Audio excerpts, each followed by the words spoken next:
tonight, so you need. Oh, to I'll call the guidelines finance meeting to order. committee, the guidelines subcommittee meeting to order. Thank you. Okay. Sarish. Okay. Peggy Briggs. Here. Kathy Kukalo. Eric Dahlberg. Present. John Garofalo. Here. Greg Goriello. He's going to be coming late. Okay. Amrith. Okay. Amherst is not coming. Don Kupka. Here. Lindsay List. Yes. Here. Okay. Dee Ortner, present. Harshar Patel, Here. remote. Okay. Carlin Reed. Present. Christine Reynolds. Here. Quasi. There he is. There he is. Present. Okay. Remote. And Lois, remote. Present. Thank you. All right. So we are good to go. All right, great. So the first order of business is that we'd like to amend the agenda for tonight. We noticed today that the agenda that was published for tonight is not the one we had intended to publish. So we had intended to have it modified to reflect the fact that what we decided at the last meeting, where we weren't going to publish we weren't going to do preliminary guidelines this year due to the kind of this compressed timeline, and it just didn't make sense. So we're not going to actually establish preliminary guidelines this evening. Instead, we're going to review all the data we have so far, and kind of make sure we're all aligned on what we have, and make sure we think that we're looking at the numbers the right way, and then see if there's gaps in the data, anything we need to request from Carrie or from the schools. And I noticed that they're online, so this is great that they're listening as well.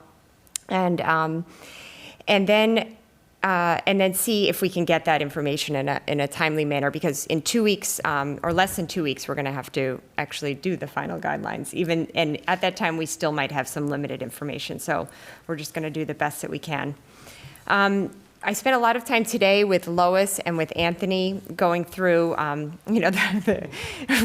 we're all kind of learning as we go here. It's Anthony's third week, I think, on the job. And so I encourage everyone to be patient with us today, because, you saw me scrambling right before this meeting. We had a new corrected spreadsheet come in, and I had to kind of fill our numbers in there. So we're going to kind of all be in this together tonight. So I'm going to, in a few minutes, be sharing my screen, and we'll look at this kind of worksheet that I'm trying to fill in, and where I'm getting all of the numbers.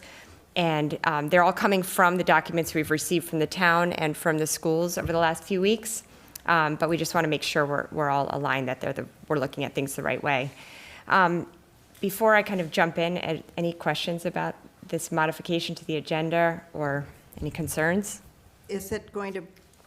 Will it precede any other discussion about Right. levy limit projections? Oh, so so those things we're going to still do. So Anthony did put together its levy limit projections, and to the best of his ability, he's going to explain them. But there's still some kind of gaps, I think, in what the numbers that he's been pulling together. But he'll walk us through that a little bit. And free cash, we didn't discuss earlier.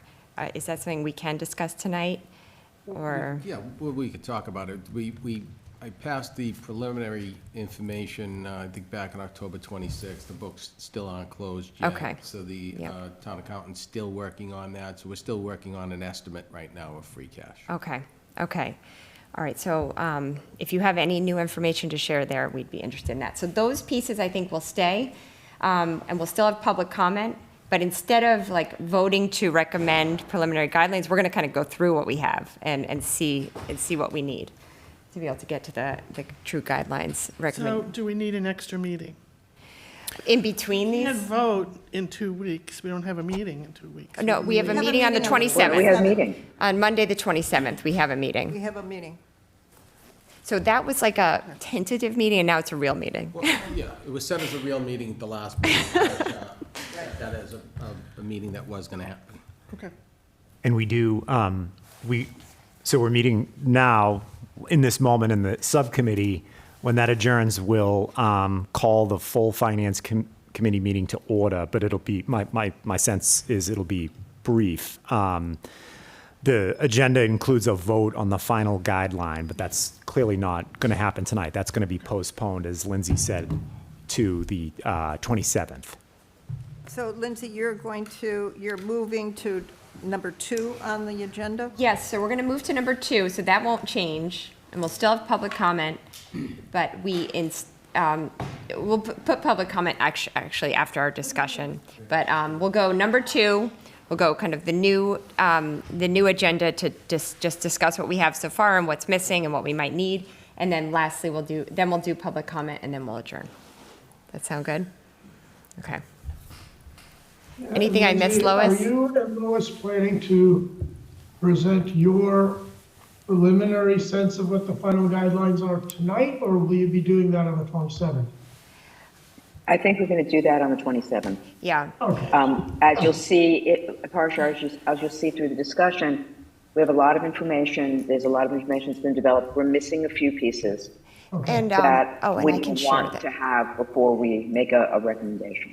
Okay, thank And you. Anthony, I actually filled that out a little bit, Okay, if I you want me to just wanted share it myself just too. check with Tom Oh, about okay. the levy, how And- we calculated that. Okay, all right, and before we jump in there, one thing, Parashar, that we're going to bring up tonight about the numbers, which is why Lois and I aren't completely ready to recommend a guideline number, is this, how we handle Tier 1 capital for the schools versus the town.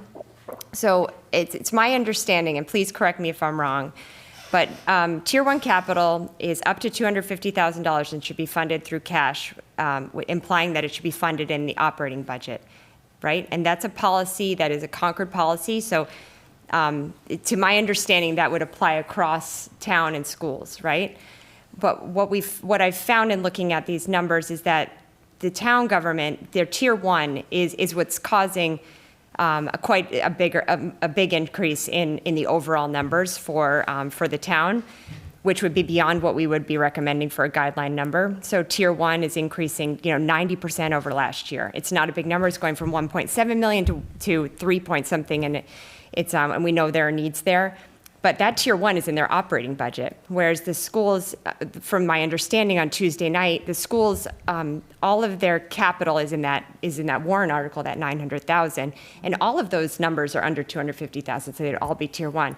So I feel like we're not treating those two things equally, right? So we should either, I feel like, and if this is the way it's always been done, like I definitely want to hear kind of the rationale behind that, but if we're not having the schools include Tier 1 in their operating budget, I don't understand why we're having the town do that and having that subject to guidelines.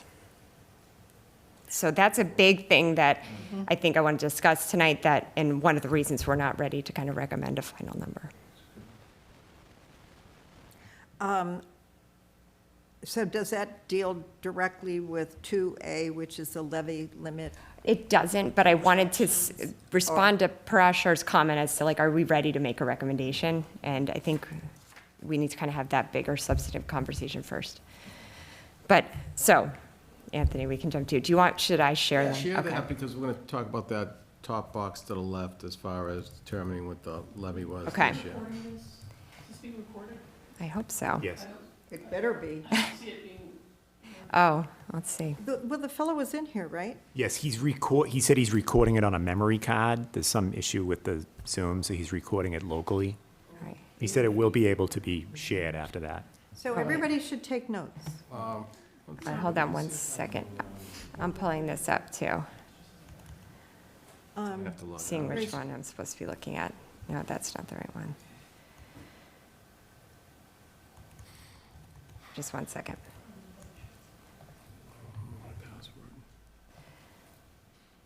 No, it's this one.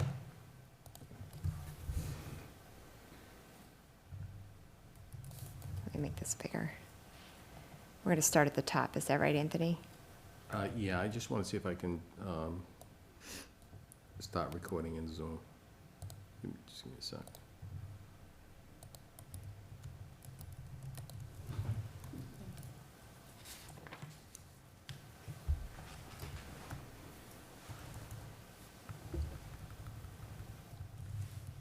Oops, made it too big.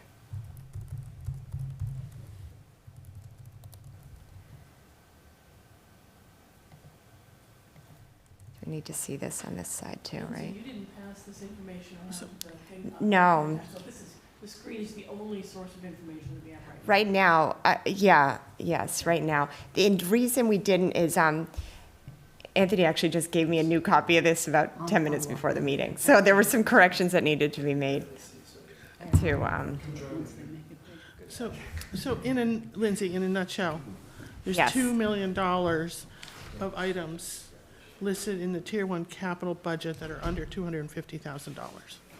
They would sum up to 2 million, which is why it would go from 1.7 to 3.7 in the That's operating right.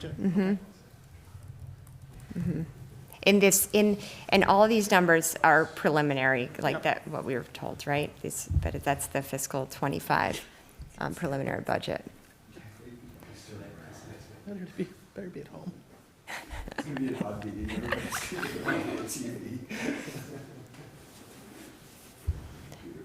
Okay, so Anthony, whenever you're ready, you can start reviewing. It would be helpful to have you review your calculation of the levy, if it's working for you. It's, as long as he's recording it over there, that's. Oh, okay. Oh, wait a minute, I just gotta reset.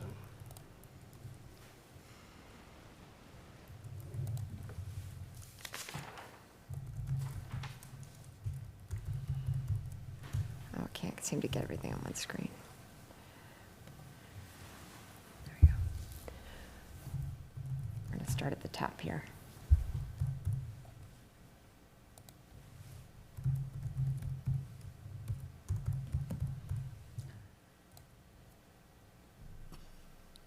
Are we waiting to see if he's recording, or no? I think we're good. Okay, Anthony, I think we're good, whenever you're ready. All right, it's not gonna work, but it's fine. Looking down, I'm recording on memory cards. Okay. So this stuff you won't see. Oh, You Okay. can send it and maybe Yeah. you can. okay, edit I'll that send out. it to you. Because like, I can't record, I can't do that from my end. Got it. Someone has to do Okay. it from here. So Oh, so one of us could record or no? possibly. I don't Okay. know, like, it hasn't, like, one time you had the same issue, but, so.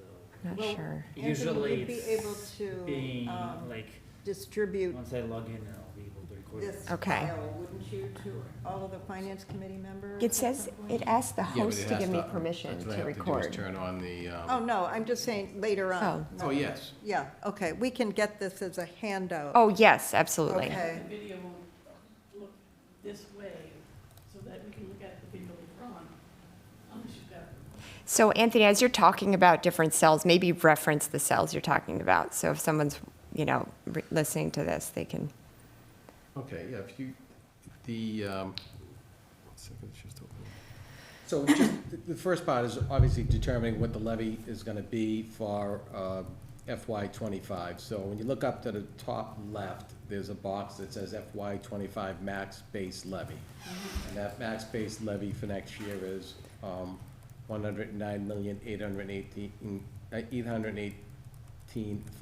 $109,818,506. Sorry. 105. 109,818,506. in I-4. And I four, thank you. Anthony, can you bring the mic over just to be sure? Sure. Thanks. Let me see if I can make So Anthony, is that last year's base times 2.5%? Plus new growth. What we, Plus new what growth. we were projected a new growth at $950,000, Okay. yes. Okay. So, and the base levy assumption is the 104,832,746, which means we have an unused levy capacity of $4.9 million, or 4.54%. And was based on, that's what last year's, to the right is last year's base levy. Now, did we just, to get to the base level assumption, were you just trying to get to the same excess levy capacity of 4.54%? Like, how did you get to the base? It's, like Christine said, it's last year's levy Okay. times 2.5% plus new growth. Okay, so it's the same calculation for the base and the max? Or no? But one's off the base and one's off the max? I think the first question that the finance committee has always traditionally started, the first property tax assumption is maintaining the same Yep. amount of unused levy. Oh, okay, that was my question, okay. So they take the max and they back off last year's, or what, where it's 4.5%? Is I- that what it's around Oh, there? I did press, I did on my Yeah, I just- screen. yeah, It's me, it's me. Just Oh. hit accept. I did. Just hit, got it. We're good now.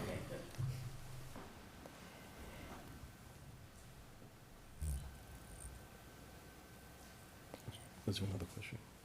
No, I think we're, Okay. Okay, so So we that's, can play with the unused levy, right? So that's a variable Yep. that we can play with. We're just showing you what it looks like if you left it yep. where it was, okay?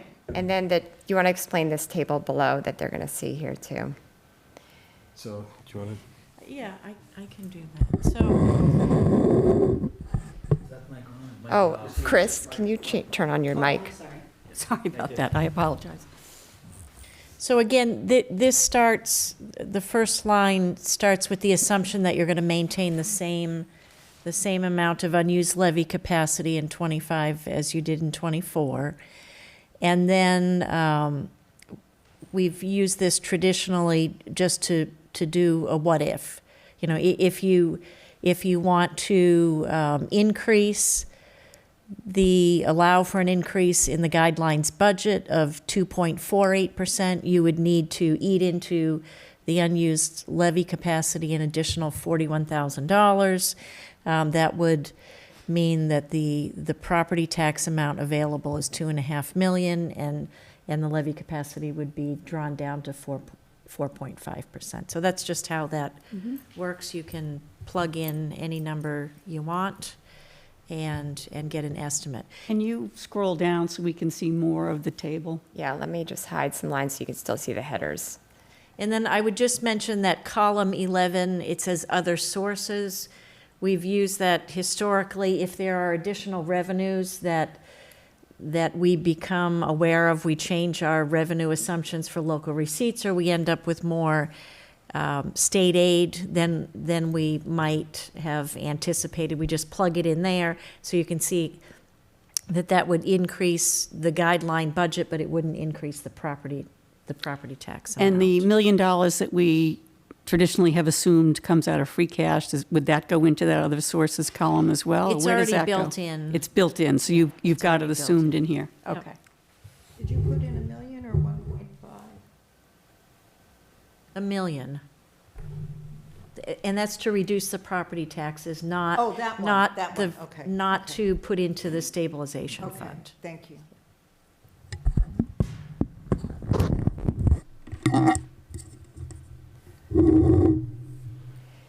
Any questions on this piece?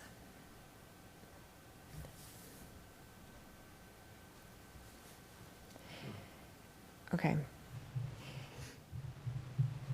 Are there, go ahead. Lindsay and Jerry, just one question.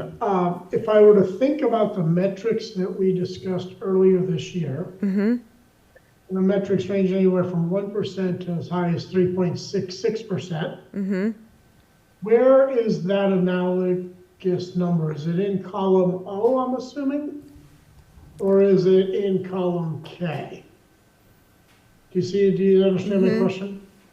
I mean, they're Well, virtually the same. They are the same. Oh, no, they're not They're exactly actually the same, or no, they're not always the same. They're not always the same. So I'm just curious, how should we think about the metrics? Where's the guideline increase?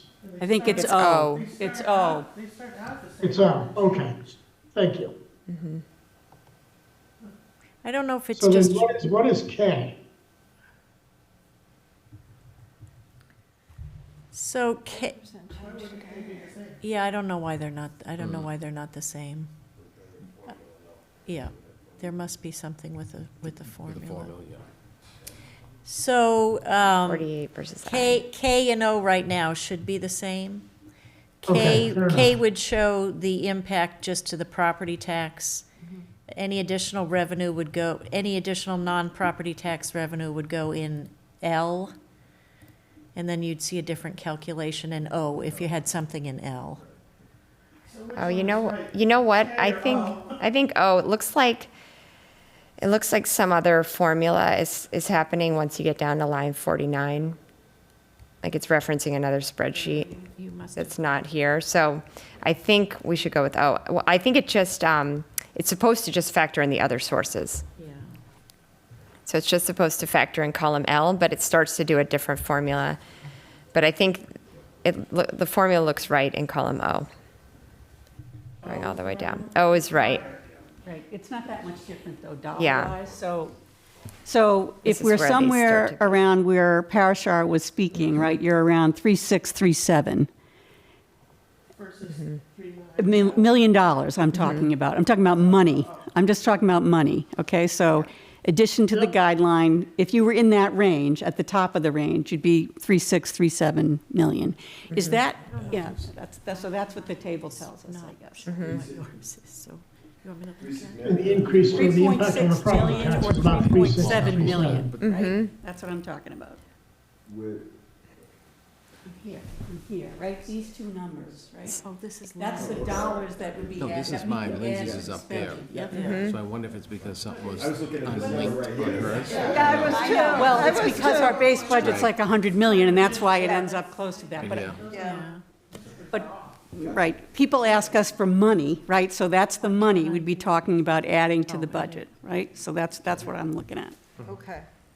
If we're at the upper range. If you if were we're at the upper end, Yep. right. So that's the money, you'd be able to increase the budget. Which one are you trying to click on, Karen? Oh, this one is right, this one is. Did K just change? Yeah, because the highlighted row is 3.6. Yeah, so I'm It goes highlighting- down and back up. And it goes down and then back up. So I'm saying anything in red see 'em. is the wrong formula. Those are Okay, wrong so- formulas. Okay. Or they're just questionable because I can't foot them. They're going to some other, they're referencing, You can just copy it down. okay. I just didn't want to change it, but yes, I'll do that. Yeah. Yeah. See this? Huh? So it's grabbing some, Oh, okay. Mine's fine. you know what Now it it's is? worked, now it's fine. It's because one of the things was linked, and like, so it's pulling from somewhere else, and when Lindsay and I opened ours. This is just it being slow, didn't- sorry. So can I ask a question, Carrie? So that's total 3.6 to 3.7 million at the top. What's fixed cost growth? So what's really available for guidelines? That's the This- the 2,400,000, the first, well, you've hidden the lines, right? Okay, So if you go yeah, back to so the first let me go line. back to the beginning. Yeah. Yeah, Okay. the very first one, this one, So remember- 2.45. Yeah. Right, so there's costs that we don't, that get taken out of the guideline, debt service, benefits, all that comes right off the top. We don't look to it. So what's really available for guidelines is a subset of this? No, it's G35, the 2,458,690. 458. Oh, I think So Chris is it's- asking what's So the this total base? table reflects, already covers whatever the fixed costs are? Yes. Okay, okay. Got it. But when you say which table, when you said this table, Chris? The model, so what they're showing is after deducting fixed costs. Is that, if I'm correct, that's what you're telling me, Carrie, right? So what's left is truly available to allocate to guidelines, Parashar? Yep, so where is that on this spreadsheet now? Oh, it's the same, it's Yellow now. in, It depends on what you decide for, yeah, what you want to pick, but Yeah. it could be M, or, it's that first line that's total property tax. It's the columns that we were talking about, depending Yeah, on I what. know, but I understand, but that's an increase of 2.45. What's the base? What's the total amount that we can spend for guideline spending? That's it. Depending on what you want to do with unused levy, that's it. No, So no, if you wanna- There's a base, like how much money is spent on guideline spending? That's what I'm trying to understand. we're choosing that, right? But like, is it 100 million overall, or is it 90 million plus the two? That's what I'm trying to understand. Oh, The total total. I don't know. I don't So have that last from- year, what was the amount that was, the guideline spending was 100 million, right? No, so I think, Parashar, you're asking for fiscal '28, if you use that 2.4 million, the total guideline spending is 103,245,533, and that's on the budget tab, the fiscal '25 budget tab. Okay, so why is the fiscal year 24 budget number different than what you just rattled off? Oh, I If you thought go you were, back to the I thought you were 14. asking for fiscal '25. No, so I'm asking for fiscal year 24. Okay, so What is if it you for just 24? continue down on that, if you go back to the fiscal '25 budget tab. Okay, Or, well, no, here. okay. If you're looking for fiscal '24, Yep, it's 100 million? 100,786,843. Thank you. Okay, Okay, thank you. And then we can add on top of that. That's what I'm wondering. Yes. Okay. Okay. Any other questions? Just for clarity, now we've established the 100,786,843 was the fiscal year 24 spending subject to guidelines. Yep, My understanding from what we've just discussed is that 2,458,690 could be added to additional spending subject to guidelines without eroding our that's right. our capacity. Okay. Yes. Thanks. Yep. Okay. okay. And the 60 million in column J is the preliminary numbers we saw a couple weeks ago, right, from the town and the schools? So, And that compares to 6 million. yeah, I was going to say, what's the comparison to the request at 3 to 4% growth? No, I was just like, 140 million. This is totally a work in progress. 2.45 million, 46 million, We'll take it, Lindsay. without eroding the levy capacity. Right. So what was the, The request up here was, it's just changed. Yeah, that formula was wrong. That's still not right. It's not. J27 is still wrong.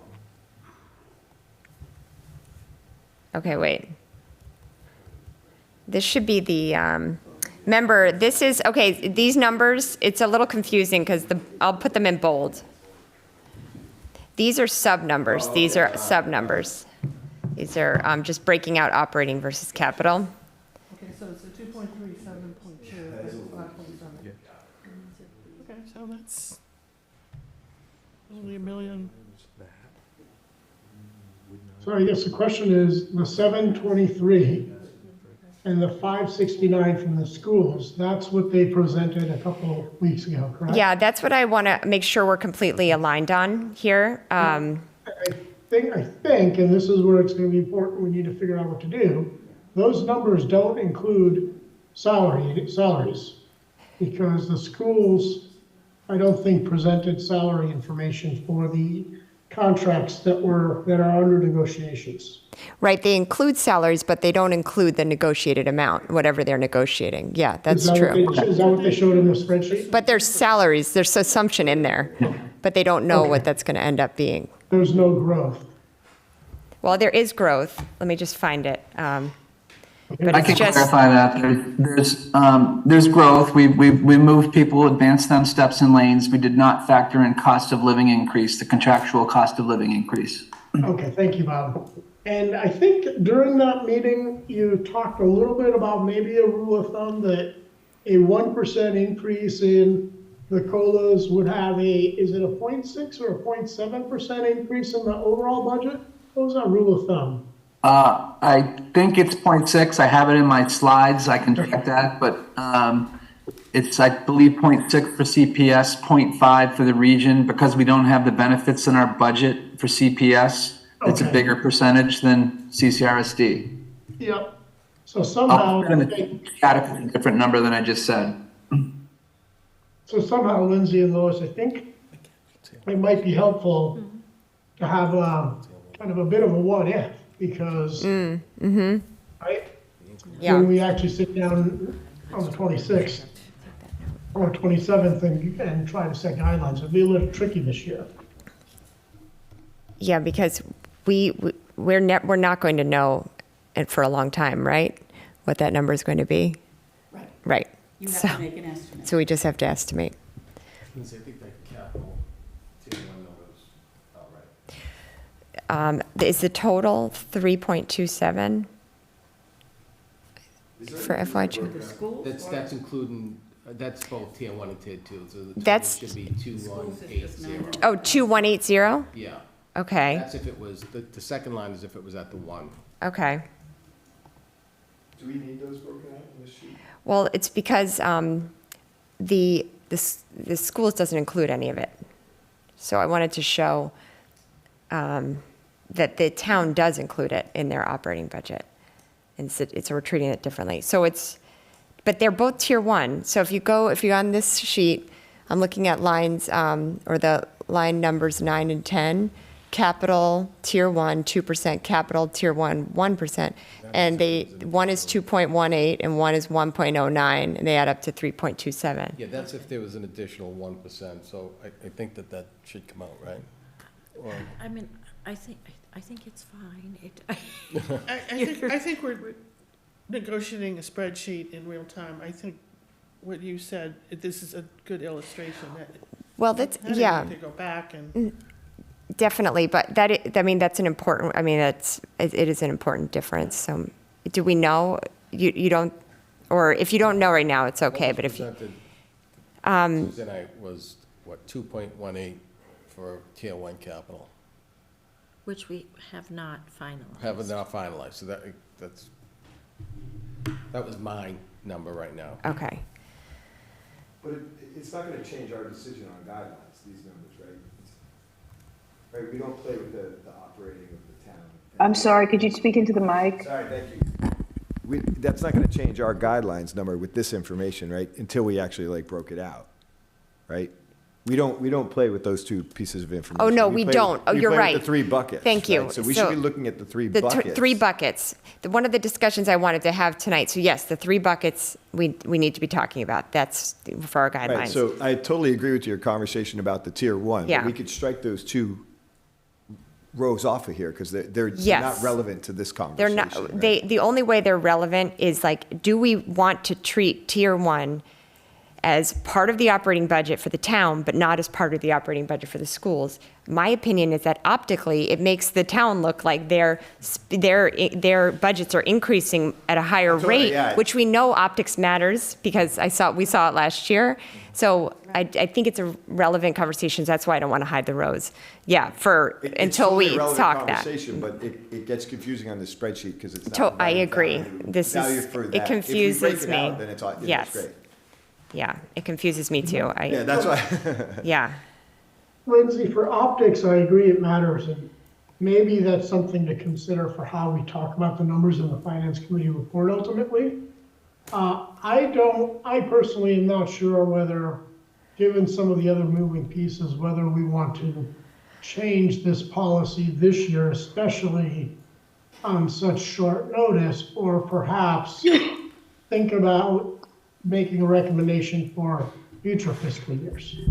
Because either way you do it, we'd have to make an adjustment to the overall number available for guidelines. If you're gonna pull the school money in, that 100.7 is gonna have to increase to whatever they're spending on tier one.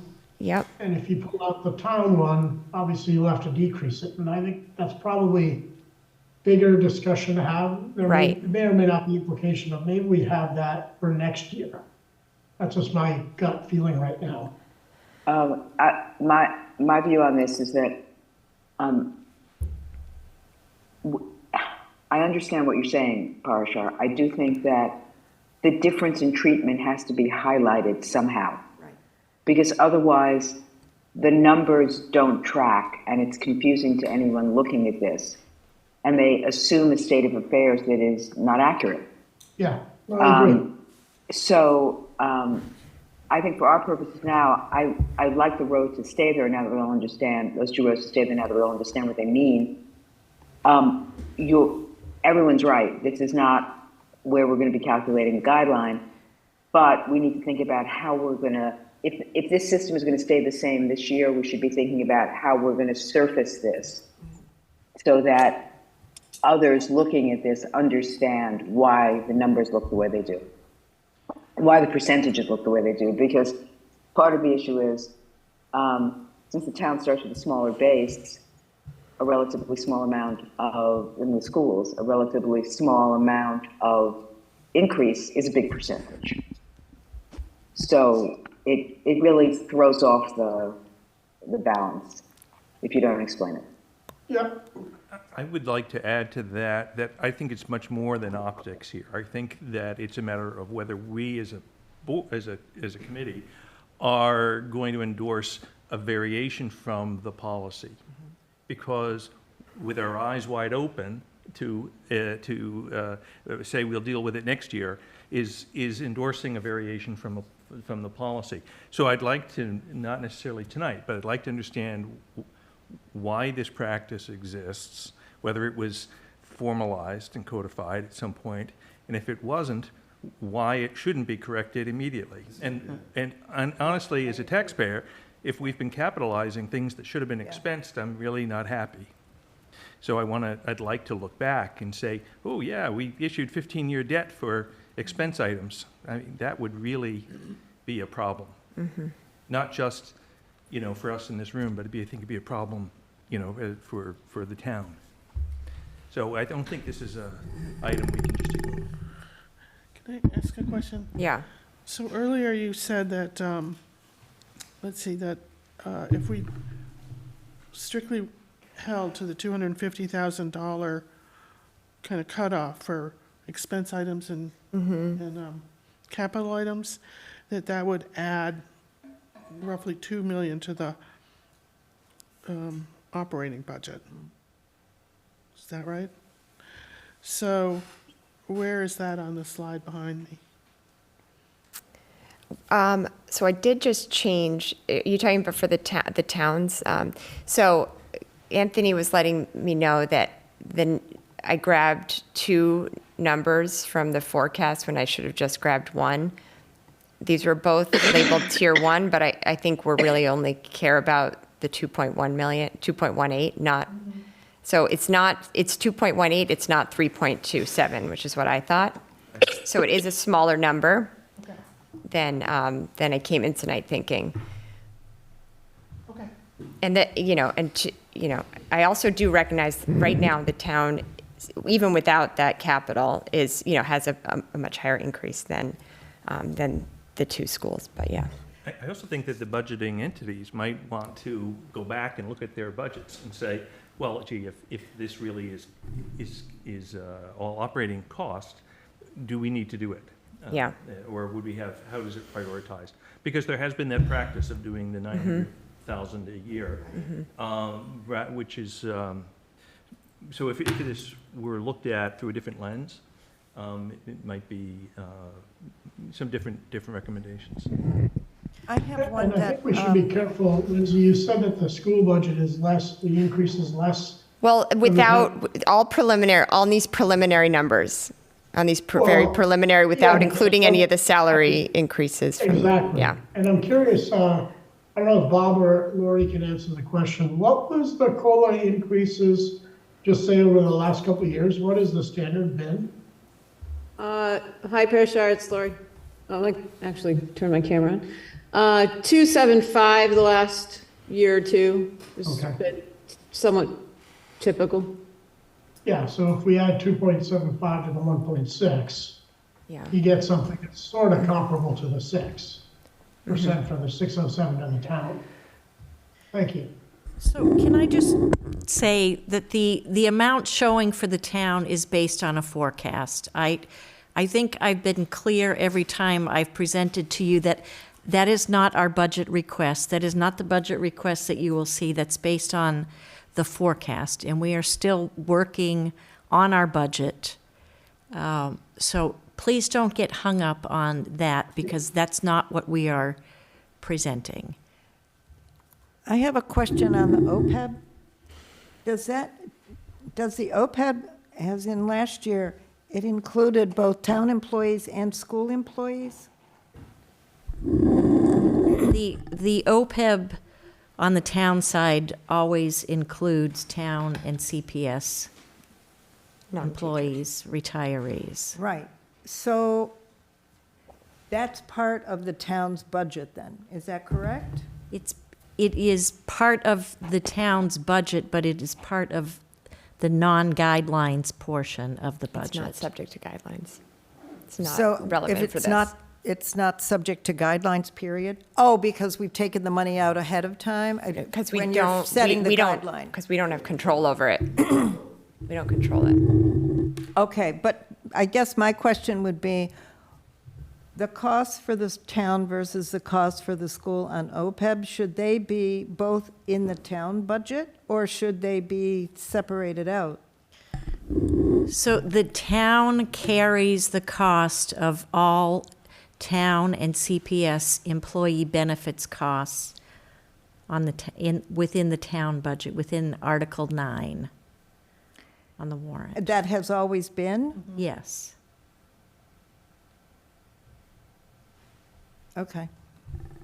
And the school, does the school contribute to that? So this is not an uncommon practice for the municipal, the town side of the budget to carry all of the employee benefits And costs. they're not subject to guidelines. They're not right? subject So to it's outside of guidelines. this discussion, yeah. Insurance, insurance, there is an insurance authority for each municipality, and that is, the insurance decisions lay with the town side. So the insurance authority in Concord for the town and CPS is the town manager. So the budgets are under the jurisdiction of the town manager. So the The high school. It's not at the high school, but the OPEB costs then are the burden of the town and not the schools. Is that correct? They're negotiated by the town. They are the result of salaries and benefits incurred by the schools.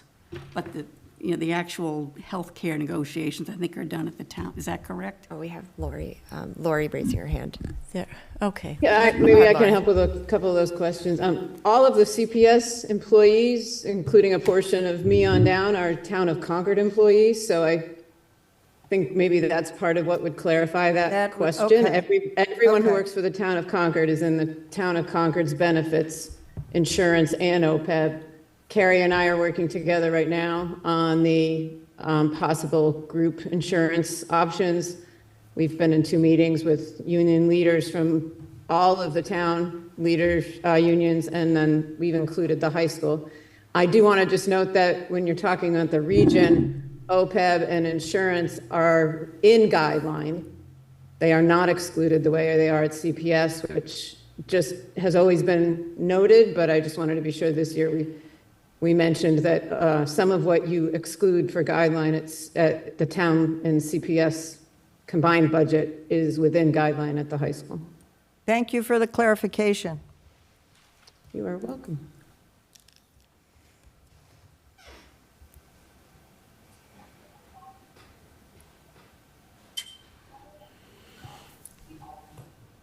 Okay.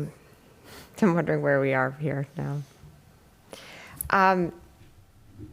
All right, so I was going to spend a little time trying to make sure that we agreed on these numbers, but I think, Anthony, you just checked the numbers here, right? Then the only one, the capital tier 1 was the only one where I needed to make an adjustment? Yeah, again. Based on your yes, very preliminary numbers. Very preliminary, yes. Okay. And then for the schools, that what we used, I worked with Anthony today to, out of the total regional budget, to exclude the debt portion. So we took the debt out, and that's why this number is slightly different than the, let me see if I can find Let me see if I can find this. It's not showing yet, but 1 second. Let me change what I'm sharing. So to get the numbers for the schools, we took for the regional school district. This is the spreadsheet that was behind some of the slides they shared that the schools shared the other day.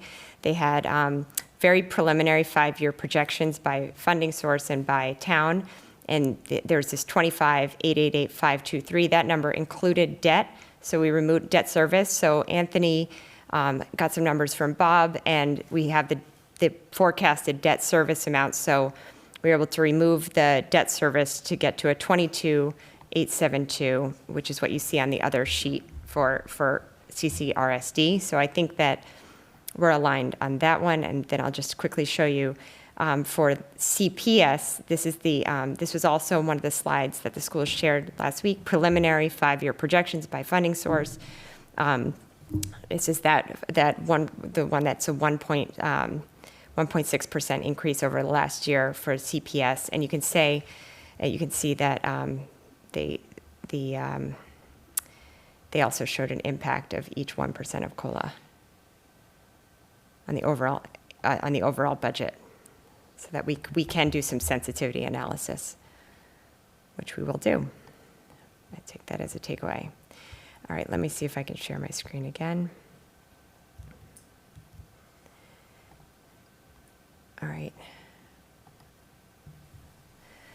So I think in terms of what I'm hearing for at least some interim next steps before we can do the final guidelines is doing some scenario analysis for what the salary increases could look like at the schools, right? To see what the potential ranges could be. If anyone has any input about what good scenarios would be to test, that would be helpful. If we have any sense of what the likely increases are going to be, I'm not sure if we have any sense.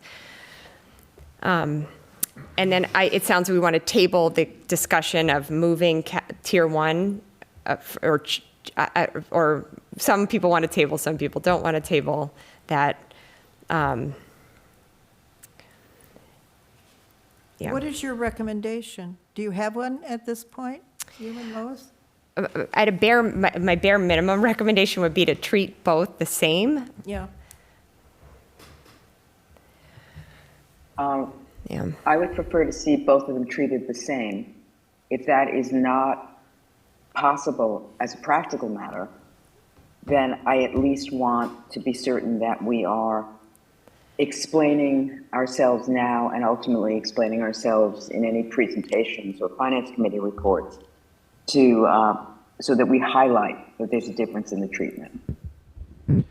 Yeah, and if there's context that, some of us don't understand from not having been here, definitely speak up if you have context as to why things are the way they are. We have to do OPEB as well, just as what Lori just said, based on. Because OPEB is in the regional, but not in the, right? Yeah, exactly. I mean, how We should, think about where are there differences that might be worth considering, absolutely. But again, Question on capital.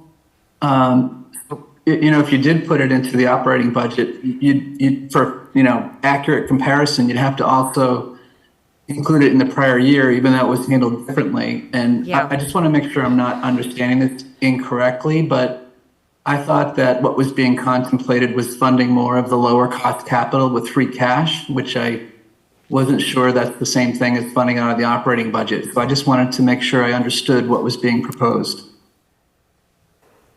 That's another question, I guess, right? I thought what was being proposed, Bob, was one of two things. We either take away capital tier 1, the 1.72 or whatever it turns out to be, away from the town, what we consider town guideline spending, and not opine on what the overall, not opine on how much that should go up, because that, and move it under capital, I guess, but that's a separate question, I think. to really get a accurate apples to apples of what guideline spending is. That's one approach. You would have to make that adjustment to the base. Or the other approach is to take the 900,000, add it to, split it up, the appropriate split to CPS and CCRSD, and add it to the guideline base there, so that again, it's a apples to apples comparison, and consider it operating and within purview of guideline recommendations, which is what we do for the town.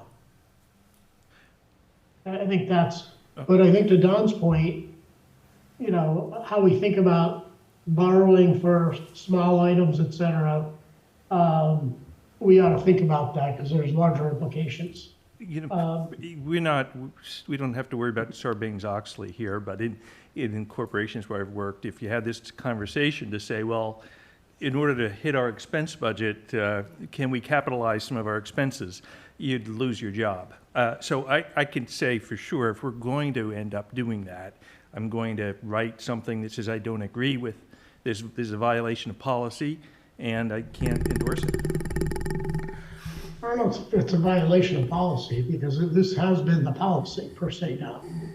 Whether it's good policy or not, or good practice, But if is a second question. I wonder if either Lori or Bob could maybe clear the air about capital, because it is not my understanding that that the school has capitalized non-capitalizable items in the past, and we're letting this go, and it's making me uncomfortable because I don't think this is what we're doing, but nobody is talking, nobody's saying anything on the school side. I mean, I guess I'll leave it. we're calling it capital, but it's not being capitalized. Is that what you're saying? You saw what our capital plan was. No, I think what, right? We capitalized large items, large projects. We did see in your presentation, the last meeting, that you talked about a threshold of 25,000. We did have a couple items under that. The town did as well. So that's a question we certainly can, work with you and be consistent with the town on. I think what is confusing here is that if you're talking about Tier 1, you're talking about up to 250,000. You're talking about putting large projects in the expense budget, which is a completely different issue. So we're not capitalizing things that we shouldn't. I assume the town is not as well. But I think what's being contemplated here is putting larger, true capital projects into an operating budget. Bob, if I can jump in, I think what we have, the town is not, you're correct, but with the schools, 900,000 is be considered as one project. If you look at the list that you did, they would all be categorized as like Tier 1 project, but right now we're carrying them as Tier 2 as a one project, and we're gonna borrow for it. I think that's the issue. But we haven't Can I done just that, and we're add- not going to do But wait, that. we haven't done, okay. That's what's confusing to me. This is the first time that I have seen a capital plan from the school that had these small dollar items. So it was my understanding in past years that maybe those were in the operating budget. But prior school capital plans had much larger items that were being put forward as Tier 2. Yeah, I think I'd like to clarify if I could, please. So we brought you the capital needs that we have while we're doing a complete facility study.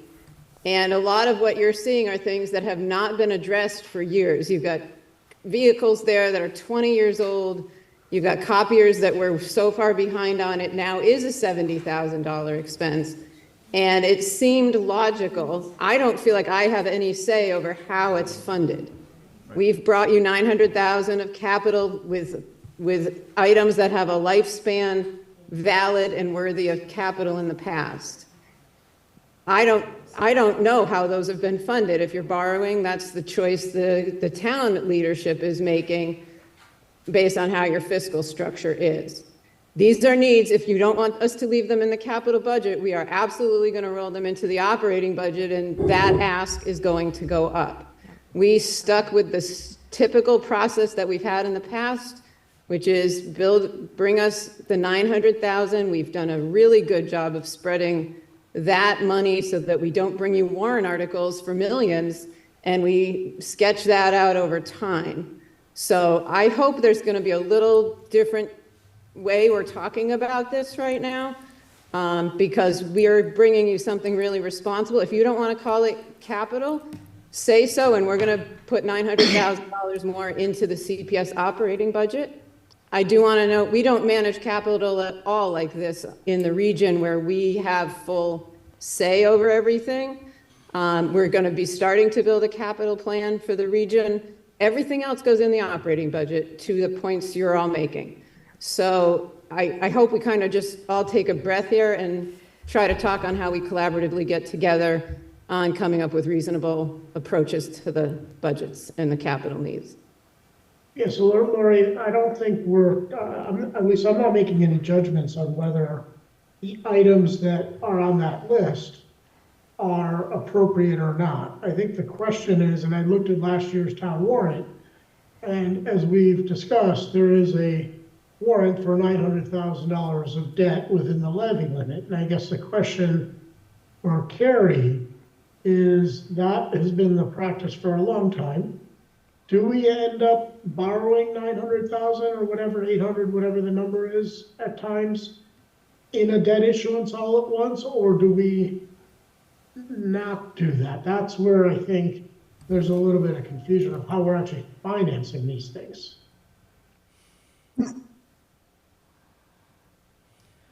So I'm trying to look through my files to come up with an older school capital plan. But in years past, the projects that I'm thinking of have all been in the tens of thousands of dollars. The Alcott boiler was one project that was in that didn't go, but they were projects like that totaled the $900,000. And those are capital items. I think the part of the issue this year is some of the items that were submitted are smaller than what I recall seeing in the past. We categorize them as tier 2. That was a miscategorization. You know, a lot of them, they should be tier 1.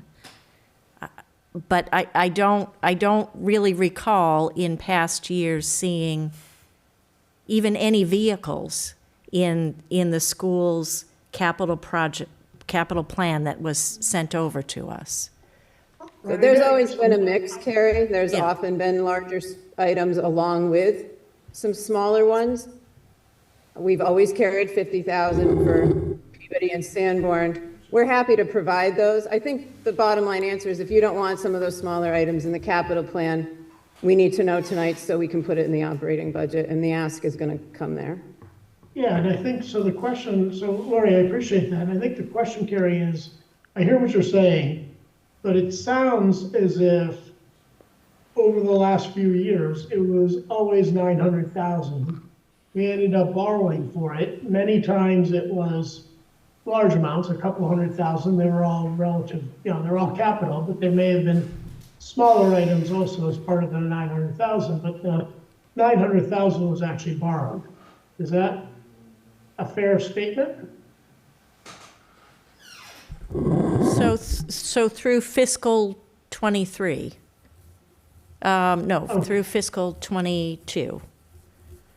22, 23, I don't know. I'm not doing this anymore. I don't. I was not. Last year there was a $900,000 warrant article specifically calling for debt.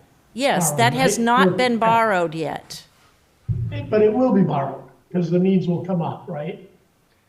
Yes, if the appropriation is expended, it will be borrowed. And I think what you're hearing, at least from me and maybe Don and others, is for the smaller items that are not really capital and fall within tier 1, perhaps that should be put into the operating number, and the guideline number then the base would increase, Lori, so we're doing apples to apples, if you will, and you reduce the size of that capital warrant to whatever is left.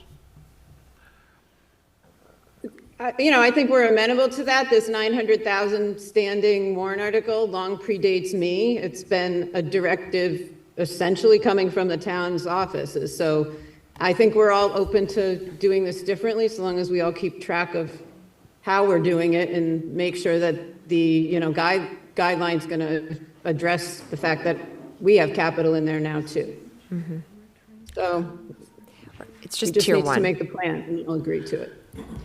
So if I could comment, I think what we're talking about is just having, right or wrong, just consistent application. If the tier one is 25,000 to 250, or if it's 50,000 to 100, whatever number, and maybe the selectmen It's 25 to 250, decide on right? that with our advice, but we pick that range for tier one and just make sure That it's was applied- established, It's yeah. applied consistently. And Don, I think that would address your point. It would. I think going through the detail of the 900K, there are some legitimate capitalizable items here. Yes. Oh, yeah.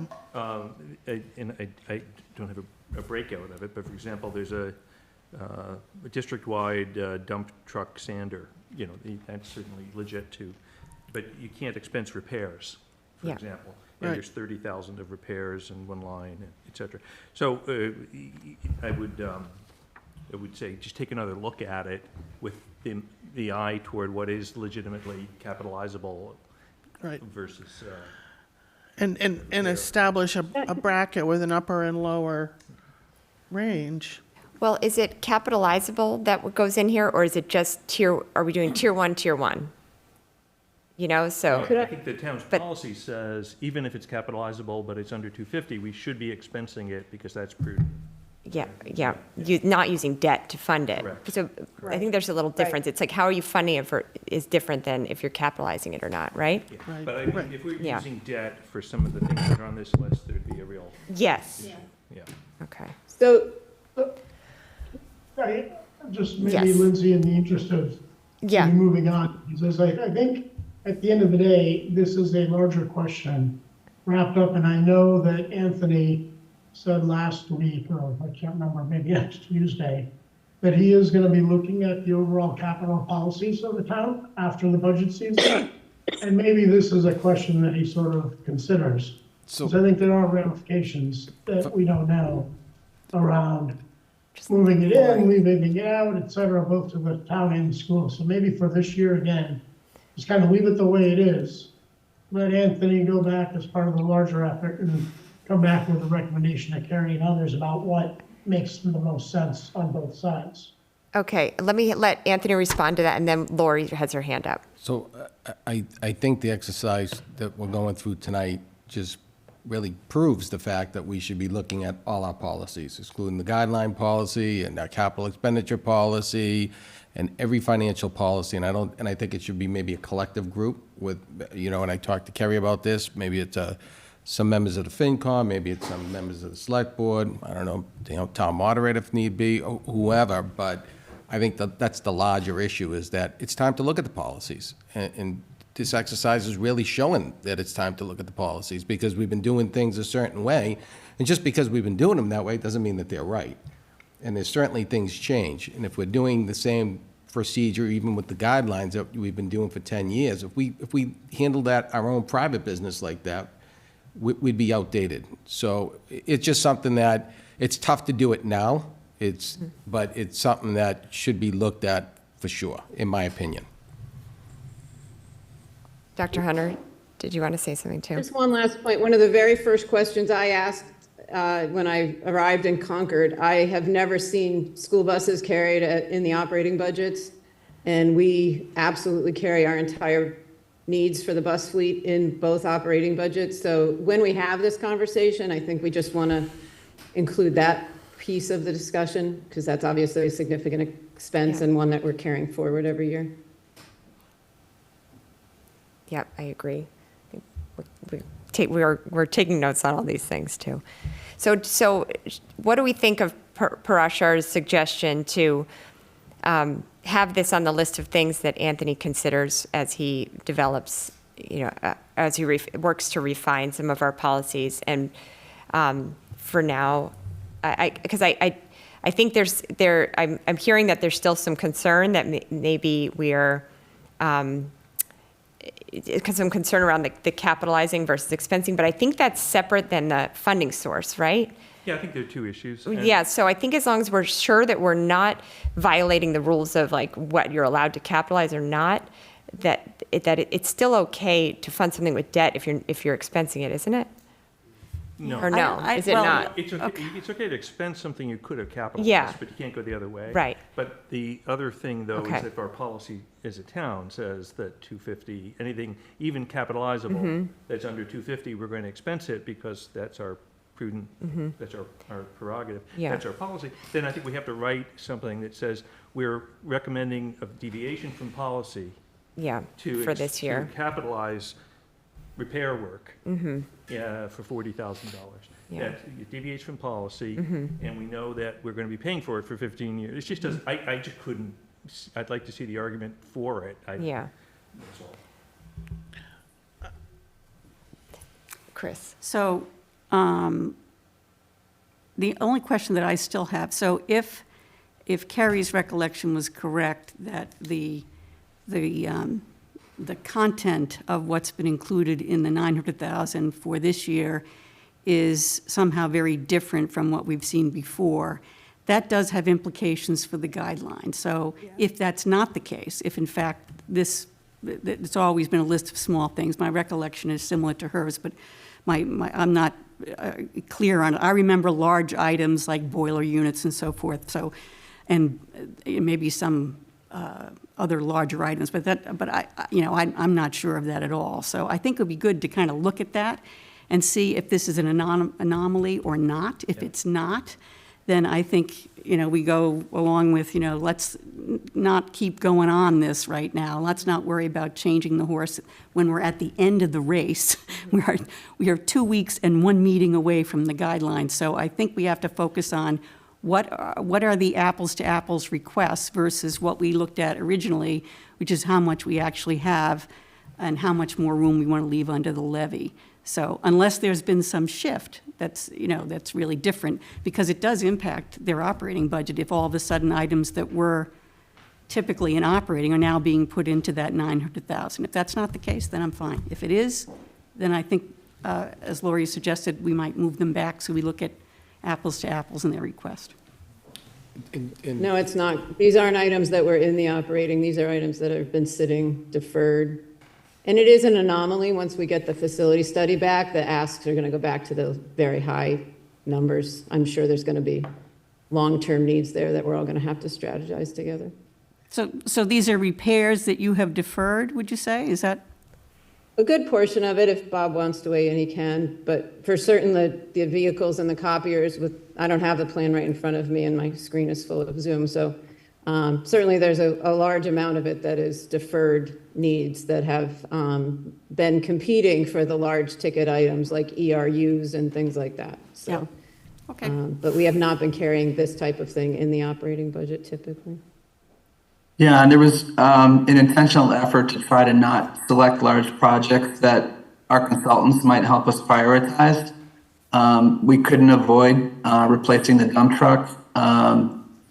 There's, for example, there's a project on here to replace radios. The total cost across CPS in the region is $30,000. That $18,000 is just the CPS share, and so there are some projects that are larger across both districts. I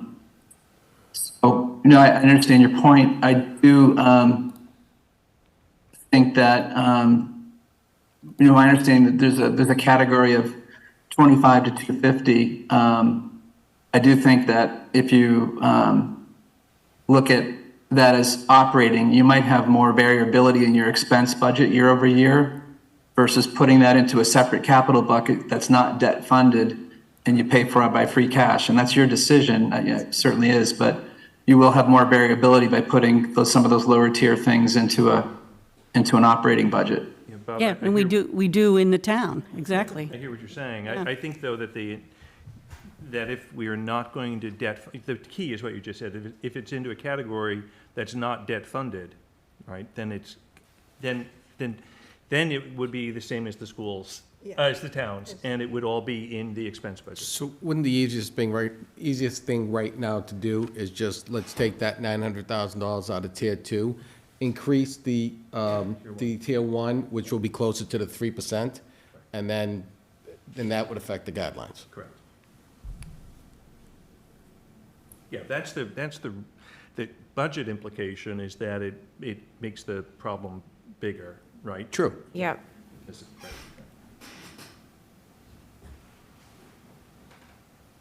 So is that what we're going to do then? Is that is that what you're proposing, Anthony? Again, I think, I'll be the stick in the mud here. This policy's been in place a while. I think just an impromptu change at the last minute may have some ramifications that we haven't fully understand. So that's why I really would encourage us to have Anthony look at this plus many other items and come back with a recommendation, but to leave it the way it is for now. Making a change to something like this in after an hour and a half's worth of discussion probably isn't the right call, in my opinion.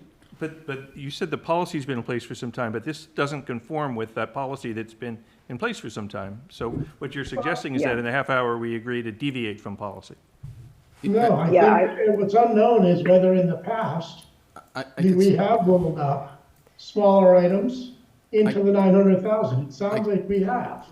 And until we verify that, we're assuming. Sorry, Anthony's going to say something. I heard, I'm sorry, I just wanted to say, Parsha, we should clarify this because I heard something different. I heard that this year's ask was going to be different because it's going to pick up a whole bunch of deferred maintenance, smaller items that are more like deferred maintenance than capital investment. So I heard it differently. I heard that this year's ask is going to be a deviation from past policy. Or we need to do more research on this and get an answer. I agree with you. We don't want to make wholesale changes to the policy based on a quick conversation and no real analysis of the larger potential unanticipated consequences. Yeah. But I don't, are we talking about is what's being proposed for this year consistent with what's been done, or is it in fact different? And there's an answer to that. I would just comment We're that, happy to send you the $900,000 asks from the last number of years. There's certainly been some smaller items. Most of them have been bigger. Yeah, what I heard from Dr. Hunter and Bob Conry is that this is the way they've treated these kind of things in the past, that the deferred maintenance and things were in this, right? It's that they were in this capital request in the past. Yeah, I mean, I got FY22 up in front of me now, and 25,000 for some carpet replacement, 25,000 for some playground equipment, as well as 75,000 for something else, and there's 10,000 for parking and paving. So we've been doing a bit of both, depending on what the needs are. So it sounds like a bigger discussion, probably. Yeah, it does sound like a bigger discussion. my comment is that the dollar amount may not necessarily indicate for sure whether it's a capital item or an expense. I mean, when you're That's true. maintaining and improving buildings, tiles, stuff like that, that's capital improvement. Correct. So it's not just dollars. Also, I would comment that I would be very surprised. I wouldn't call this a policy or what I would call it general practice since the Tony Legalbo days. And it's just carried on and not really changed, but I would call it a general practice, not a policy. Okay. But it's not in writing. Okay. That's good to know. I don't think we're in charge of the balance sheet either, Don, right? So we're really taxes. talking about the budget, right? So the capital, we look at the capital warrant in terms of the spend, but the capitalization policy, that isn't something that I think is clearly in our remit. That's really town financial policy. So that one doesn't bother me. And the same thing with the sourcing doesn't bother me as much either. I get your point, but I think it's a little bit outside of what we do. So I'm interested in it to the extent it impacts budget. guideline, right, in the budget. So if as Lori looked back, if we have done this without understanding the detail perhaps in the past, then, you know, I don't know that I want to make the change now, and I don't feel, you know, and I'm an accountant, I don't feel compelled to sort of hang them up on what's capitalizable and what isn't, so. If that's the case, then can't we always hit our guideline number by simply borrowing the difference as calling it capital and saying, look, we're balanced, our budget balanced. In fact, we had no increase. We're borrowing our fuel costs this year. We could borrow all the cost increases, and I think we'd be in a world of hurt. Yeah, but we haven't seen that. But we're not I doing haven't that. seen a whole lot of That's not what we dramatic. did. That's not what we're doing. I'm just using an example of Yeah. why there's sort of a way to look at Yeah. this. Because if it doesn't matter to FinCom whether something is capitalizable or not, then we'll be done really fast here. Good. No, I mean, we care about the budget, and so we care about any cherry picking or treatment of items that causes them to do what you just said. And so that's why I asked the questions of whether this is consistent or not. But absent some pattern where you can see that happening, which I haven't observed, I'm not hung up on the capitalizable thing. So, I mean, I haven't seen that being used as a way to do just what you said, right? Because it hasn't been easy, right? So we haven't had years where we said, oh, well, no problem, they'll just go off and capitalize things, right? That hasn't happened, right? So that's why I'm not, you know, doesn't seem like a large obstacle to me. That's Anthony and And it's- Carrie's job. Yeah. I think And it's on his John's more list, yeah. concerned about borrowing that as opposed to just paying for cash as part of tier one. It's still a capital, right? What they're doing is capital, it's necessary, it's needed. Yeah. If we throw it from tier two in borrowing and put it into tier one paying cash, you're just gonna tap into your, the levy capacity, extra Yeah. levy capacity that you have. Yeah. Which is, seems like it clearly, unless you wanna reduce the number of how much we can spend on capital. Right. I don't. All right. See, I think that's what Kerry was proposing the other night, right? Was to say we want to try and get some of this stuff fixed. So Use the levy use capacity a to bit do of the it. levy capacity to do that. Yeah, Right. I'm right. okay with that. And I think Dr. Hunter wants to say something else. I think Lois was first, I think. No, it's okay, go ahead. Okay, yeah, in one of my prior communities, they had what they called capital light, and it was sort of the lower threshold like you're talking about, and they did fund that from free cash, and then that separated it off from the bigger picture things that you're also talking about that might be more, you know, pliable for borrowing. So I think there's lots of ways to come at it, and Right. maybe with the right amount of time, we are all happy to figure that out together. Okay. Yeah, it sounds like it's top on Yeah, Anthony's list. Yeah, I agree with that. And it sounds as though this is something that should be rolled into the larger analysis of our policies and when we should be going to debt and when we should be paying for things out of operating income that Anthony's talking about doing. I don't think it is necessarily something that we can decide now or that we need to decide now. Yeah. Okay. As long as we're not seeing something that's a departure from what's been done in the past, I think we don't have to deal with it now, and we can roll it into a future larger policy discussion. Yep, and it sounds like from those items that Dr. Hunter just read off from fiscal year 22, that this isn't a big departure from the past. Maybe there's a few more of these items, Right. but there have been these types of items in here in the past. So it sounds like that's going to be, that our plan is just to move forward with the same way of doing things, mindful that Anthony is going to be addressing this as part of a larger effort too. And I would That's go what we're back doing. to changing that tier one right now and just putting it at the 3080, putting the 900,000 part of that. 900,000 back in, yeah. So put that into, For right there, for the 'cause- town number? Well, that's where it's being carried right now, just tier one under the town. So, but for right now, just so you know how much, Oh, okay, so put the school's 900 in Yes. here. Oh, okay. For analysis purposes. Just for analysis For analysis for analysis purposes only. purposes to go Yes? through the Okay. preliminary, for That through the makes sense to guidelines. me. Yes. Yeah. Yeah, I like that. Oh, and so, oh, that didn't change that, did it? I did. Oh. I think it Don't, did, yeah. don't Oh, it worry did. about it. Yep. Yeah. Oh, okay. Oh, I'm sorry, why are we doing that on the town, showing it as a town government spending increase? Either way, it's gonna be, yes.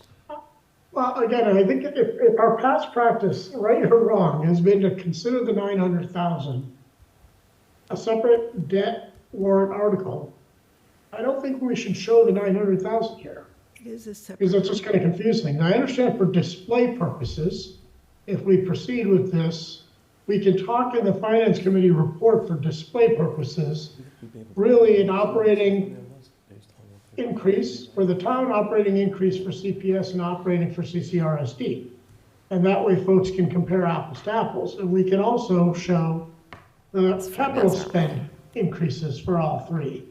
But to include it on here, the 900,000, when it's never been part of the guideline consideration, is just gonna confuse everybody, including us, as we sit down and think about what the guidelines should be. So take tier one capital right out of the guidelines. Well, no, just, this is distracting, thank you. There we go. We're just not going to talk about it now. Thank you, because you're gonna think about that larger issue, Anthony, afterwards. I think is the consensus that we're arriving at. Are you not comfortable with leaving it As is? as is? So, Whatever we want to borrow, we have to go to bond council and Yeah. make sure that we can borrow for it. and you wouldn't borrow for these items, is that what you're saying? Personally, Yeah. no. Okay. Well, you don't have My to. opinion. Yeah. I wouldn't. Okay. I mean, I think you ended guidelines last year with talking about the need to remove tier one capital. We right? did And have we had a significant conversation, about we that. did, we So did. now, a year later, we're not ready to do it. So we're gonna be ready to do it next year? I don't know. Yeah, Well, I right. think in the context. We did. You mean remove it from guidelines? Yes. We did, because we had this exact issue, right? It was not the same thing, but we had the same concern because the capital items weren't getting funded. So we were saying, why should why should you defer maintenance because you have an operating an operating budget problem? And guidelines was stressing on that. Yep. If the town increases its tier one capital spending to the 2%, which is another couple $100,000. Yeah. It's going to have a larger increase than the schools. And for the people who tune into the budget discussion at town meeting or a week or two before, we're gonna have, Yeah. it's gonna be the same Yeah. thing Well, all that- over again. right. Why is the town's Right. increase higher than the schools? Right. If that's what happens, I don't Yeah. know, it's too soon. I think that's what Parashar was That's the talking about, optics and sort of problem. saying, figuring out a way to clarify that, because I think that's what you were mentioning too, Yes. Parashar, right? Yeah. That's exactly right. I think for display purposes, we can show the apples to apples. And Carrie, I just think I think we ought to think about this change in the context of other practice changes that Anthony's going to review. Because otherwise, we're just going to do incremental, this policy here, that policy there, and they're interrelated. So I would really just urge Anthony after the budget session's over to come in and say, okay, what do we do for capital borrowing? How do we do a debt service? Well, what makes sense, what doesn't make sense, right? And then ideas similar to what, Carrie, you raised last week around, if you want to in fact borrow for paving, et cetera. We ought to just have a broader conversation on those to refine practices comprehensively versus bit by bit. Early in the year. This doesn't lock you into borrowing the way we classify it for our purposes, does it, Anthony? Is that the problem? Is it leaves a trail that's just not appropriate, or? You can't. Mass general law identifies what we can Right. borrow for. Right. So town meeting could approve borrowing for Whatever, right? $5 items, and we can't borrow Right. for that. Okay, so what we do here either doesn't, okay. So can we borrow for life safety and health at Peabody Building and Sanborn Building? Because if we do, and then we tear down the buildings, don't we then have to write those assets off? If there is an outstanding borrowing on a building that is demolished, the bond is due immediately. So any item, Bob, any item on here that's for those buildings should, at a minimum, that should be expensed. And I think Yeah, as. we're going to do everything possible to hope we don't need any of that, knowing exactly what you just stated. Thanks. Exactly. Our guidance is to not, if it's, unless it's really, really needed, we don't want to spend money, invest money in the school the last year. Yeah.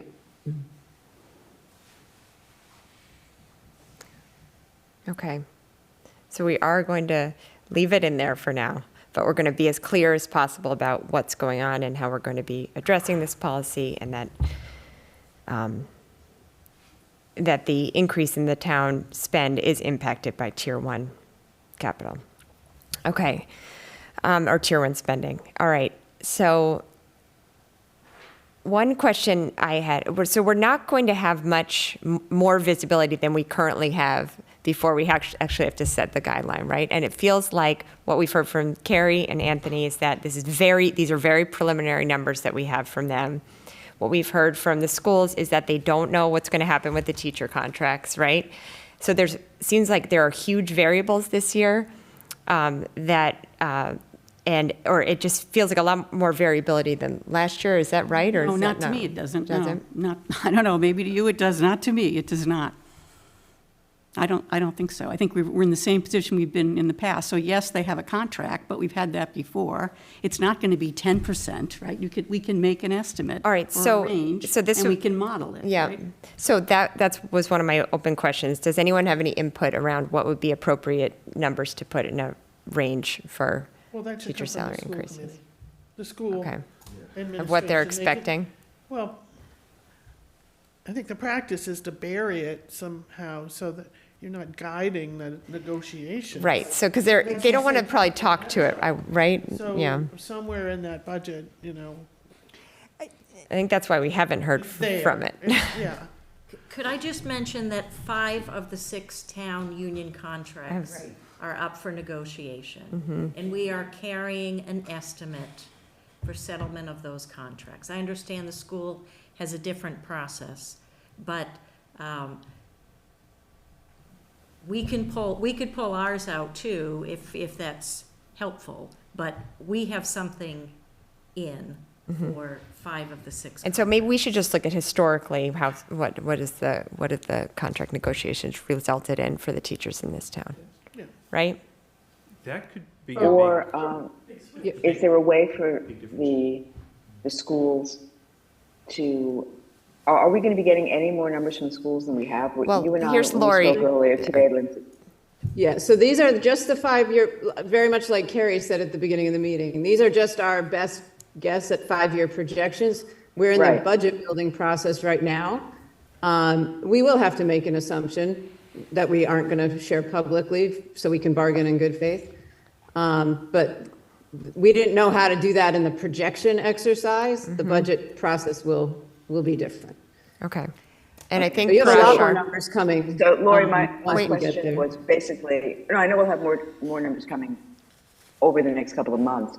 My question is for purposes of setting the guidelines at the end of this month, are these 5-year, our next year's projections from the 5-year projections, which is what Lindsay and I were looking to today, do you think we'll have any more refinement on those, or is that what we'll be working with? This is And what you're it's just working a with. question, I'm not, Yeah. it's just we- information. To your point, though, we did double check where we are in the budget build and compare to what we gave you for 5-year projections, and they're on track mostly, so Okay, these are as that's good fair. of a number as we can give you right now. That's it. That's what I was asking. That's the answer. Thank you. Yeah, So, great. okay. So we know what we have to work with. And if to the extent we know that there are certain things that are not in there, we'll just make our own assumptions Yeah. based on our own research. Okay. All right. That's great. Parashar? Thank you. Yeah, Lindsay, what I was going to recommend is rather than maybe this year sticking with one number that you and Lois come back with, maybe you come back and say, look, if we assume a 3% increase for COLA on top of what's here, this is what the guideline number would be to have to fully fund it, and a 4%, this is what the implication is, and a 5, for example. And this is what would happen to the tax rates. And maybe that gives us, some data points around what do we feel comfortable with. And we set, in essence, an appropriate, we set a guideline number that we feel is relatively reasonable, relatively fair, and at the end of the day, the negotiations will be the negotiations, but maybe it does send a broader signal as to what, the residents might be comfortable with. So maybe it's a range, 3 or 4 different ranges. We don't want to do, over-analysis, you get analysis paralysis, but maybe that's something for you and Lois to think about offline. Mm-hmm. And then Yeah, we can that's calculate fair. on a number as a Okay. committee. Parashar, why would we ever include a higher number, which would then become public to the union reps who are then negotiating, because this is going to come out before they come up with that number? No matter what we come up with, we're going to have a special town meeting to then approve whatever happens with the school negotiation. So I'm just thinking about, We're not. well, what happens if we approve They just, 2% and it they'll goes? have to live with it. Well, they'll have up until town meeting to finalize their budgets and Yeah. so forth, so whatever they, and if they don't know, they don't know, right? So they'll live with it. So if the town approves at 2% and the school negotiations are much higher, Well, that certainly factors into their process too, right? is that, I is think that, the And what thing- happens? is that what- true? Chris, could you talk into the microphone? Sorry. But is that correct? Because the union contract is You can ask Lori. a contract, well, I think it's a town manager affair, right? Because if the union contract comes in, making numbers up 10%, and we've approved 2, well, that's a payment that has to be made, even if the town's only approved 2. So how does that work? I guess you'd have to come back and adjust the budget if it was a serious difference, but. Right, a special town meeting. That's what I'm saying, a special, you have to, so I guess my question is, why would we have scenarios that are ranging so high? Because we're then kind of playing into someone else's hand.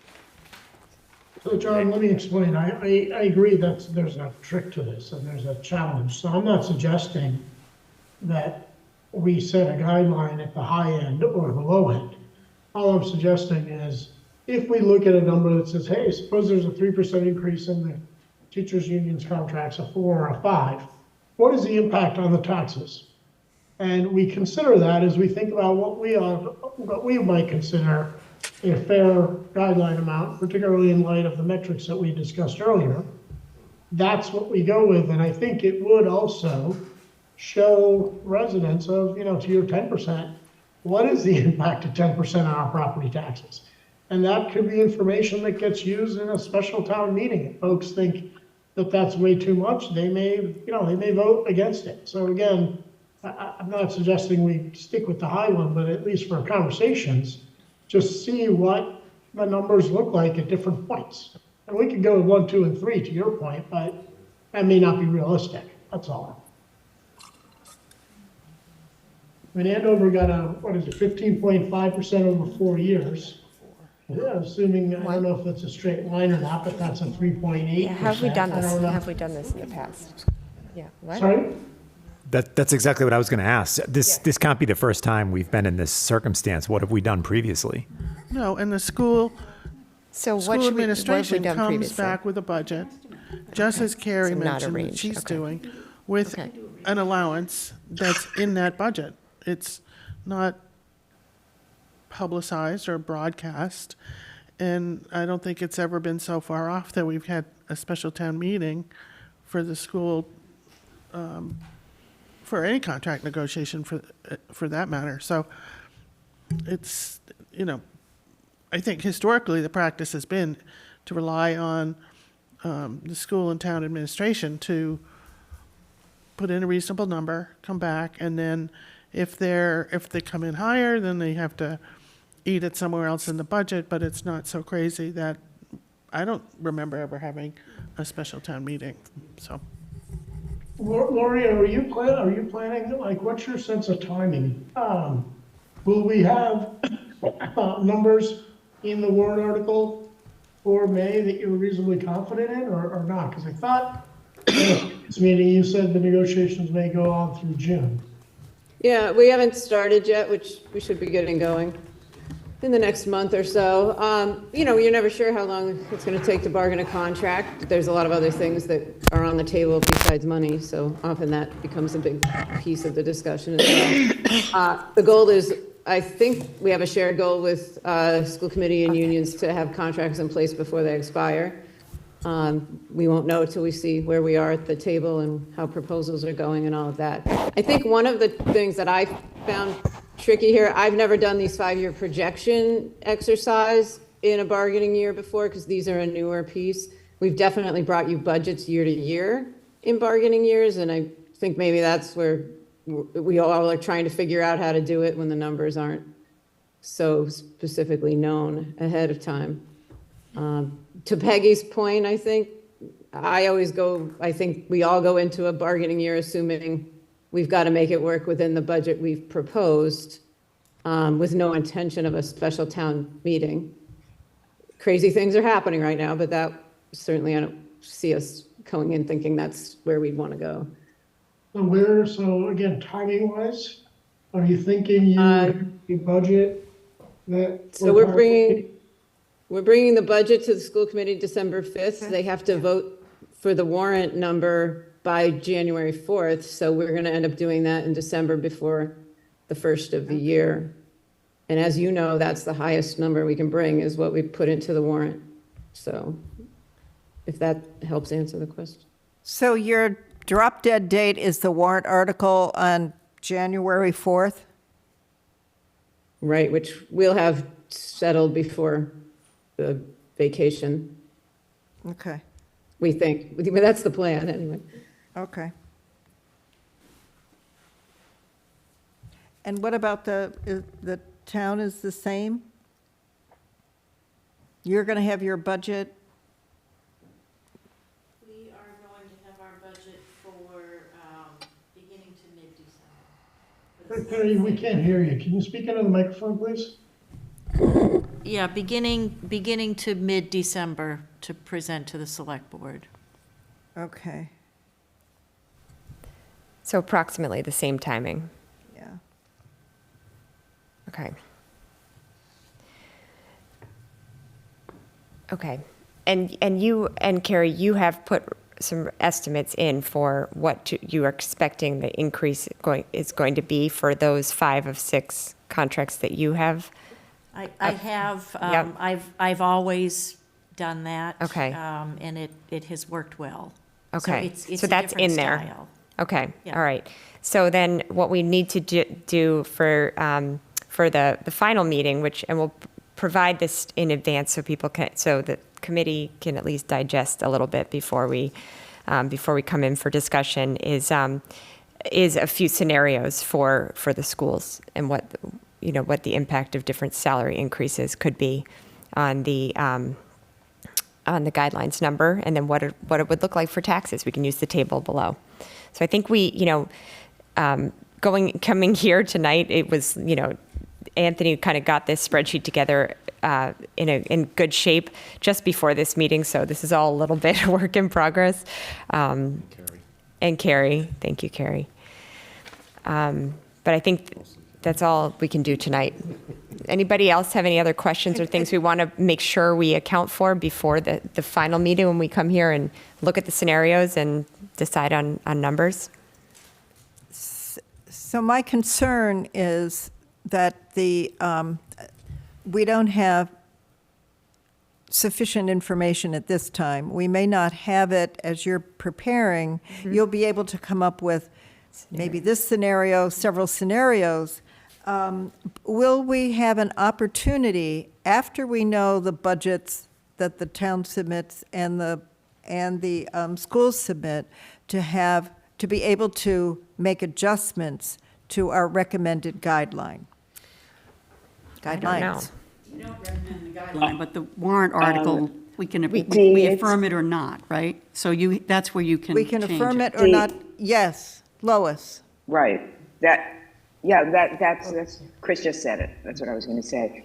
The concept of the guideline is that we are ahead of the budget process, partly because the guideline is hopefully going to inform the budget process. As the operating units are building their budgets, hopefully they'll be doing it with the guideline we set in mind. So it's the nature of the beast, Steve, that it comes first. And then in performing our role of holding hearings on financial articles, and asking questions and ultimately making recommendations, that's where we can revisit it. So if an operating unit comes in above guideline, but in the course of the hearings, we have decided we're going to recommend anyway that higher number be approved. In effect, we've amended the guidelines, but that's not the way the process works. We've made a decision about whether or not in the full context that particular warrant article makes sense, and we make our recommendation to the townspeople. So it's the process. I mean, it's frustrating because it means we don't have complete information when we make the guidelines recommendations, but we've worked hard to get the information that the operating units can provide to us and to look at the larger context in which we're making these decisions by doing the metrics and understanding the levy limit and the impact on the taxpayers. Those are the tools we have, and that's what we're working with. So anyway, I hope that answers the question. Thank you, Lois, it does. All right. Anybody else have anything to say, and then we can move to public comment? All right, so are there any comments from the public? There's nobody here in the room, so it would just be folks online.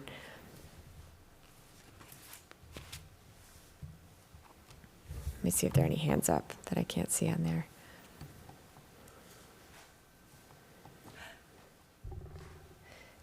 Go ahead, Dee. Do you I have was something just going to say? say, we'll be able to get a copy of what was displayed here tonight. Yes.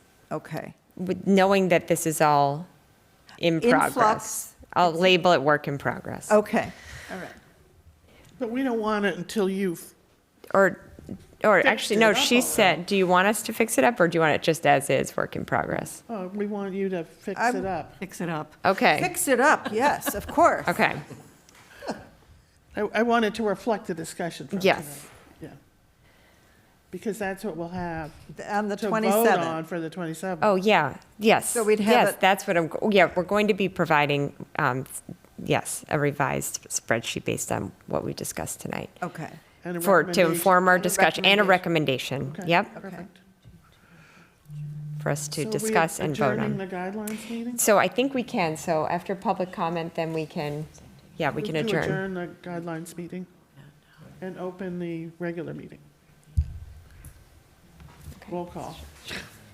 okay, hang on one second. Adjourned at 8:47. Okay. Roll call. Suresh? No. Peggy? Aye. Okay. Kathy Kukalo is still a no? She's not here. Okay. Eric, you're here. Present. John? Here. Garofalo, okay. Greg, you're here? Here. Okay. You came in at 7:10, okay. I professed Am- that I was going to be late. So. Amrith is not here, correct? Okay. Don?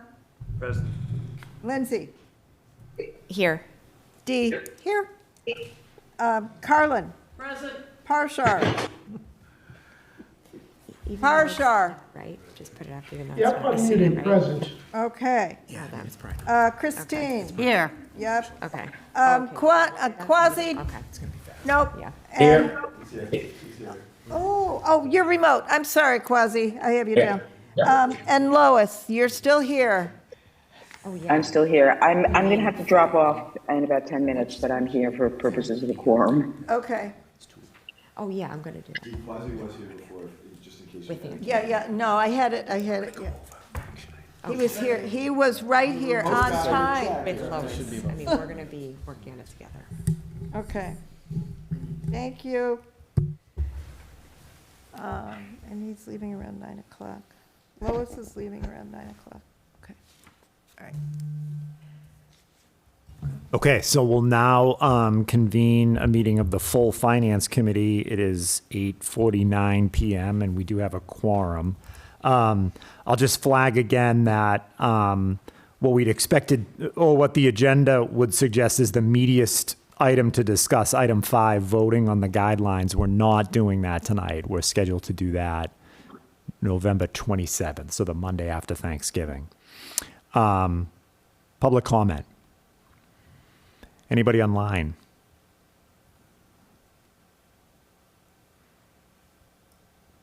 No public comment. Update on follow-up items.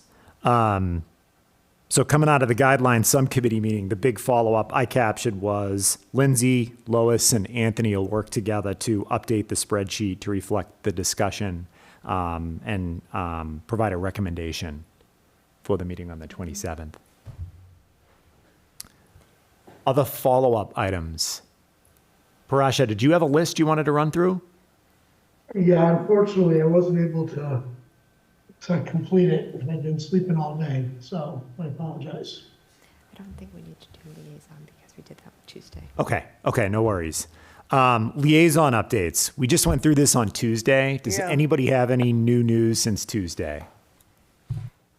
Yeah, Chris. I do. So the building committee, the middle school building committee met this morning, so the project, nothing significant of note occurred. Continues to be heavier spending this month, spent about $4.5 million this month as the steel goes up and the foundations are laid. So we're seeing an increase in the spending, but that's expected at this point. There was an executive session both, I think, a couple weeks ago and also today. Obviously, I don't know what that's in regard to, but there is must be something within the executive session rules that they are discussing as well. Anyone else?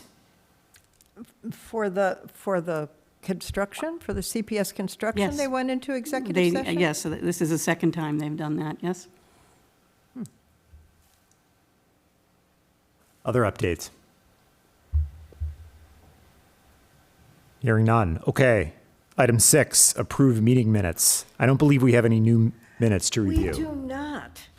Okay. We did 3 last time, right? Whew. Yeah.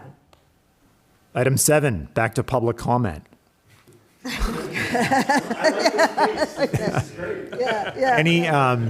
Any take is online. Yeah. Sorry, Lindsay. Any take is online. You have a tight meeting here. Yeah. Lucked Here. out. Okay, no public comment. Correspondence? None. God. Okay, and review follow-up items. Nothing new there. That was twice on here. Eric, you're going to set the record. Okay, This will be a record-setting meeting. It's never happened. enter, that being said, I'll entertain a motion to adjourn at 8:52. So moved. 8:52. So moved. Okay, we're adjourned. Adjourned. Thank you.